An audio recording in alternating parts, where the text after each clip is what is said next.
सिंध तरक्की पसंद पार्टी के मरकजी ऐलान से सिंध तरक्की पसंद पार्टी जिले में जारी पारा शहीद फातिमा फड़ू और शहीद दिल साफ़ी जान मोहम्मद बर के कत्ल खिलाफ एसटीपी के मरकजी अगवान जाम शौकत अबड़ो जिले सदर अब्दुल फताह गाहोत्री अब्दुल हकीम नोआ पोटो मूसा लड़कू गुलाम कादिर मेमण मिस्री लड़कू आसिफ लड़कू ऐं बेंची अगवानी में मटियारी प्रेस क्लब अॻियां एहतजाजी मुज़ाहिरो कंदे शदीद नारेबाज़ी कई वई।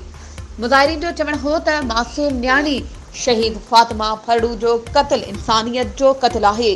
न्याणी जो कत्ल पीर परस्ती रिवाजन जे बदतरीन मिसाल आहे। अहिड़नि नाले पीरनि सिंध जी तबाही कई आहे। इन खां सवाइ शहीद सहाफ़ी जान मोहम्मद जो कत्ल आज़ाद सहाफ़त ते वार आहे।